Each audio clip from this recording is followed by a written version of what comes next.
그날도 저는 병원에서 밤늦게 돌아왔습니다.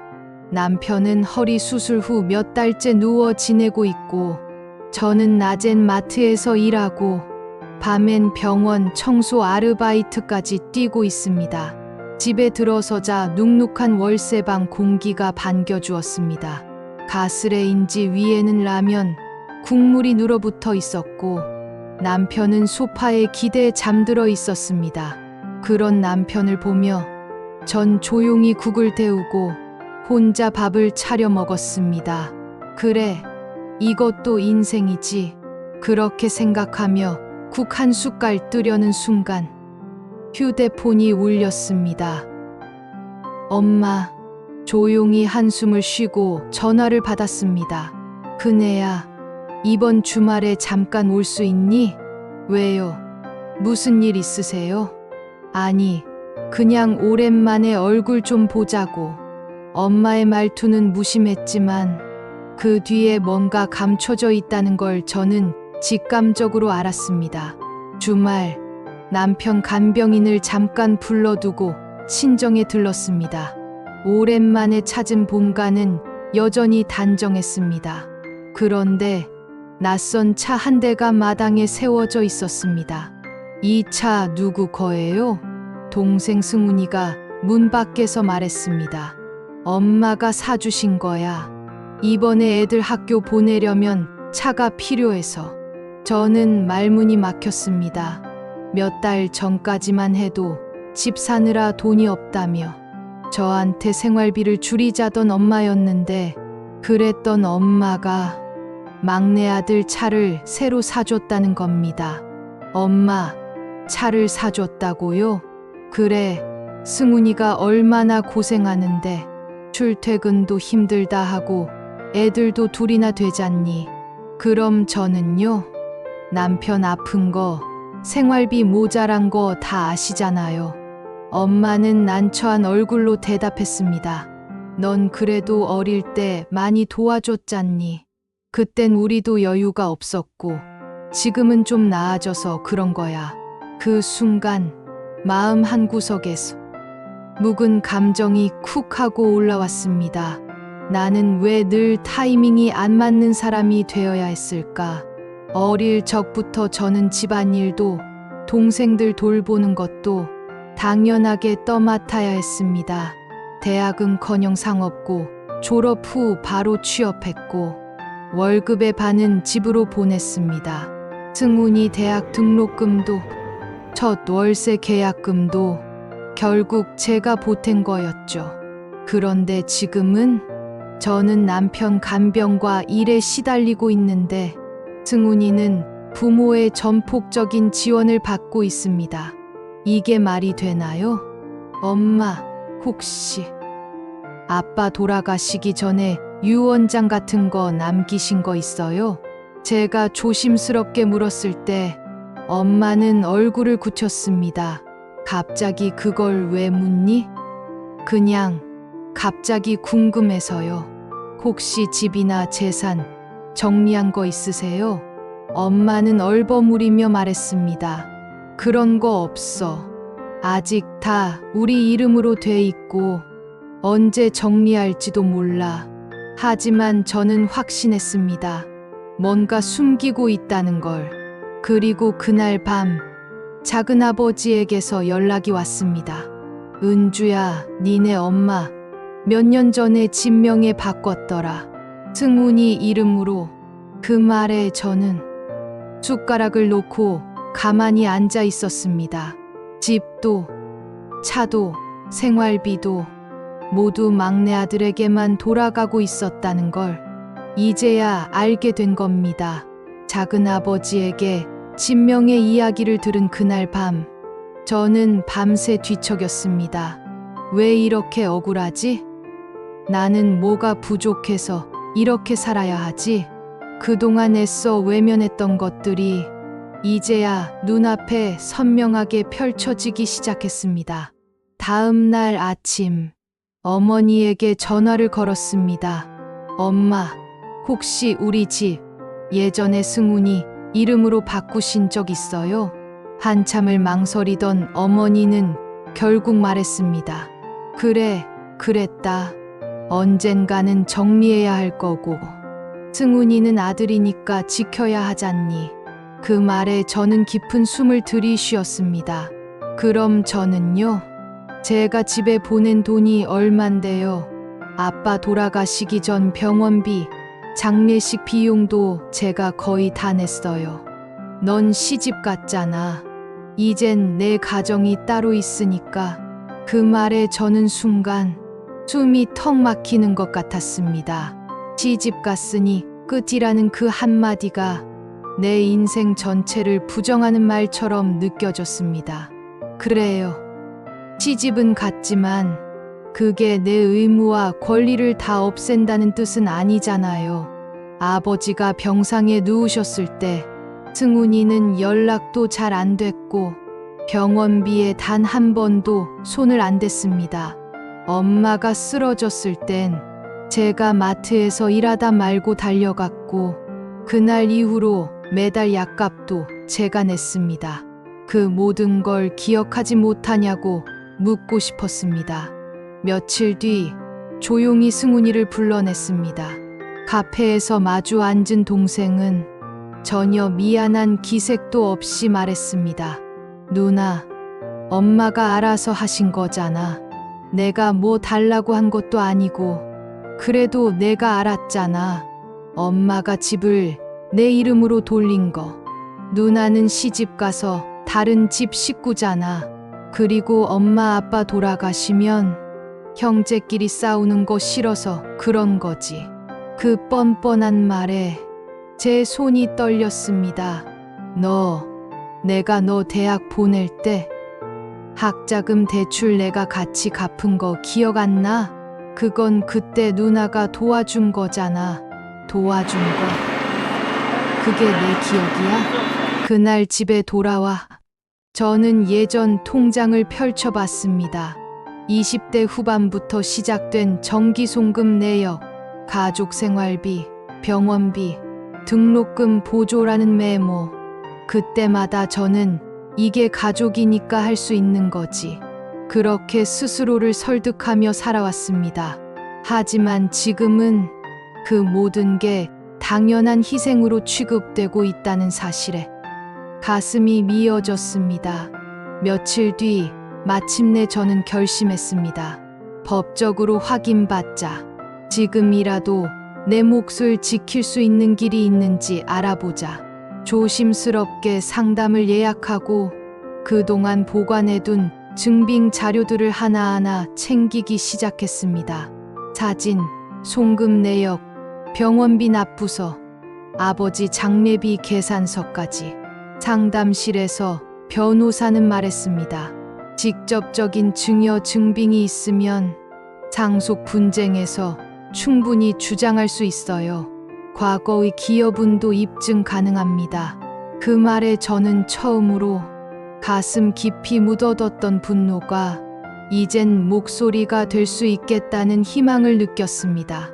며칠 후 변호사의 조언대로 정리한 자료를 들고 저는 다시 친정집을 찾았습니다. 이번엔 손에 들고 간 게 반찬이 아니라 증거와 각오였습니다. 엄마, 시간 좀 내줘요. 오늘은 얘기 좀 해야겠어요. 어머니는 다소 당황한 얼굴로 마주 앉았습니다. 이게 뭐니? 제가 지금까지 보낸 돈 명세예요. 20년 넘게 생활비, 약값, 병원비, 동생 등록금까지 제가 감당한 내역이요. 엄마는 서서히 얼굴이 굳어갔고 승훈이도 곧이어 방문을 열고 들어왔습니다. 무슨 일이야? 왜 다들 모였어? 저는 조용히 말했습니다. 이 진명의 문제, 이제는 그냥 넘기지 않을 거야. 엄마가 동생 이름으로 바꾼 거 법적으로 따져볼 생각이야. 누나, 왜 이래? 그냥 조용히 지내면 되는 걸 왜 일을 키워? 조용히 살았더니 내 몫은 다 사라졌더라. 이제라도 말해야지. 내 삶, 내 권리니까. 며칠 후 상속 관련 분쟁 전문 변호사와 정식 상담을 진행했습니다. 말씀하신 증거들 충분히 설득력 있습니다. 유류분 반환 청구 가능성도 있어요. 그 말에 저는 처음으로 법이라는 말이 억울함을 말해줄 수 있다는 사실에 기대를 걸었습니다. 한편 그 일이 있은 후 엄마와의 사이엔 차가운 공기가 감돌았습니다.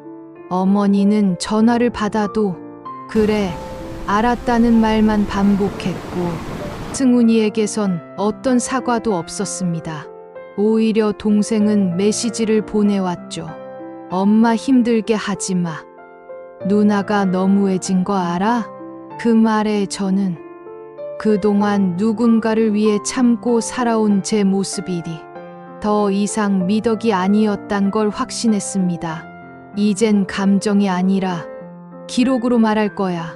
저는 가족이라는 이름으로 침묵했던 세월 대신 이제는 법과 권리로 이야기하기로 마음먹었습니다.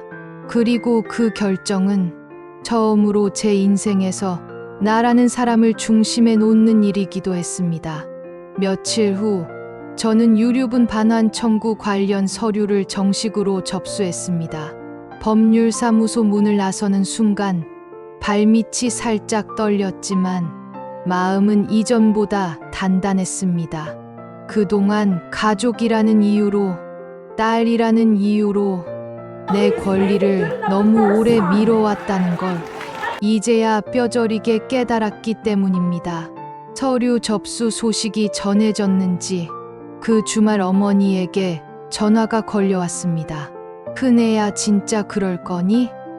가족끼리 이렇게까지 해야겠니? 저는 조용히 대답했습니다. 가족끼리 이렇게까지 만든 건 처음부터 공평하지 않았기 때문이에요.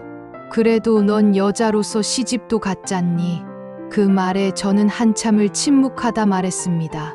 엄마, 딸이라고 다 포기하고 살아야 해요? 내가 낸 병원비, 등록금, 생활비는 왜 아무도 기억 못해요? 그건 내가 착하니까 해준 거잖니.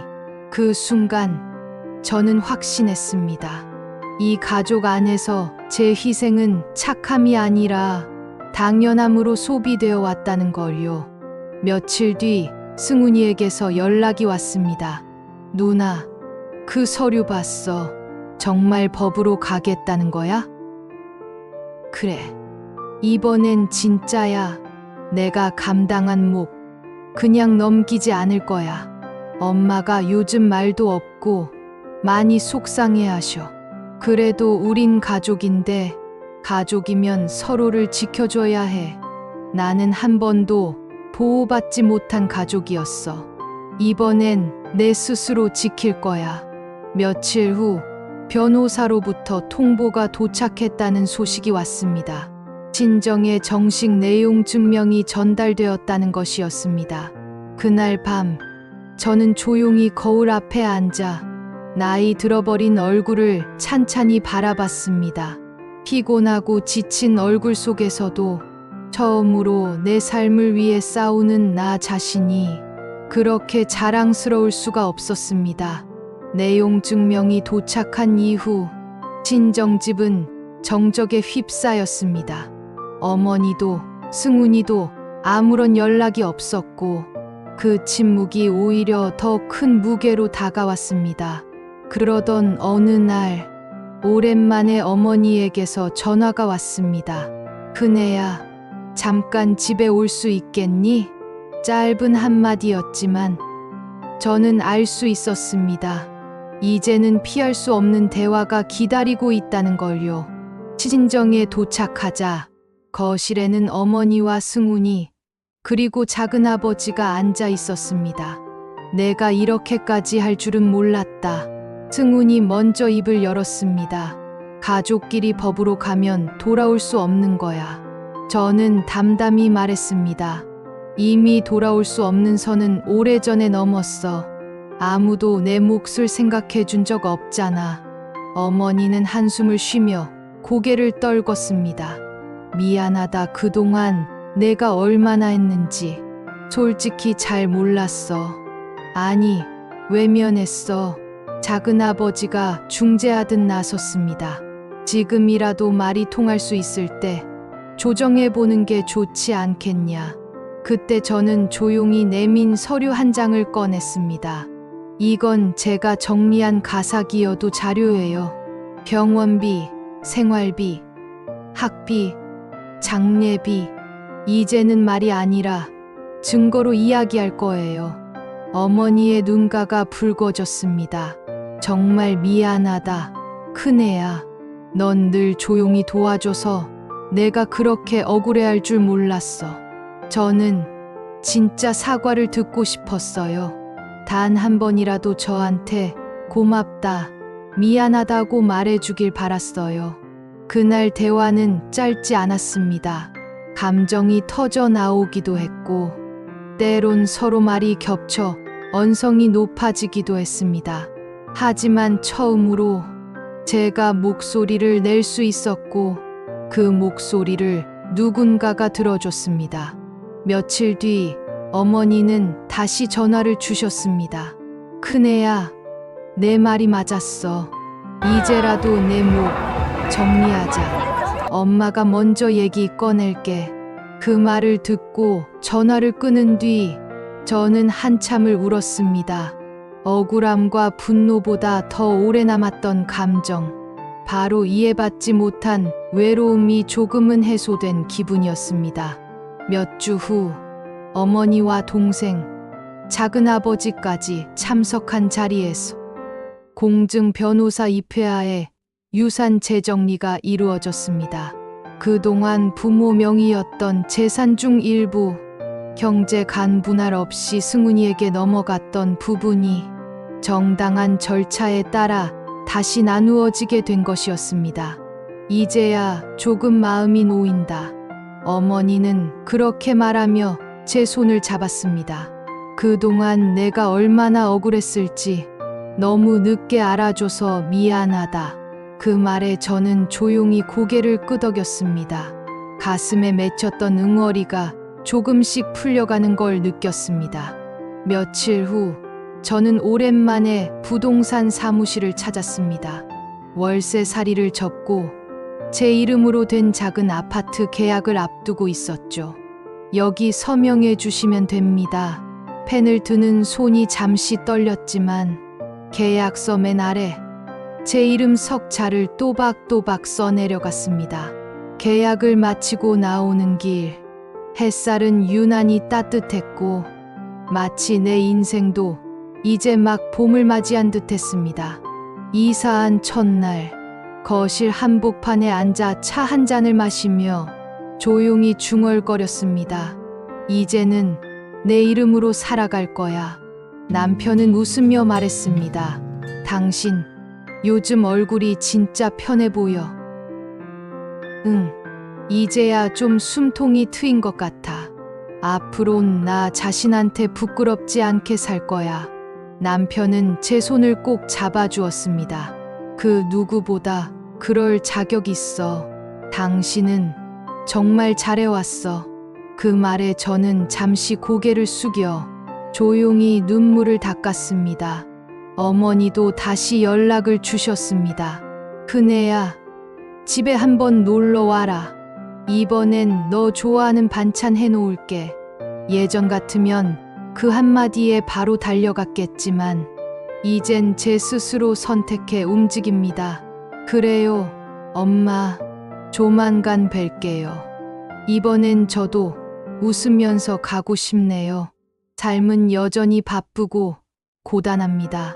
하지만 이제는 그 무게가 조금 가벼워졌습니다. 무엇보다 제 존재가 가족 안에서 당연함이 아닌 존중으로 자리 잡기 시작했기 때문입니다. 그것이야말로 딸로서, 누나로서, 한 인간으로서 진짜 받아야 할 몫이었으니까요. 마무리 메시지. 가족이라는 이름 아래 누군가의 희생을 당연한 일로 여기고 있진 않으신가요? 누군가를 위해 살았던 시간도 소중하지만 이제는 자신의 몫을 지키며 살아가야 할 시간입니다. 내 이름으로 살아가는 것. 그것이야말로 진짜 삶의 시작입니다.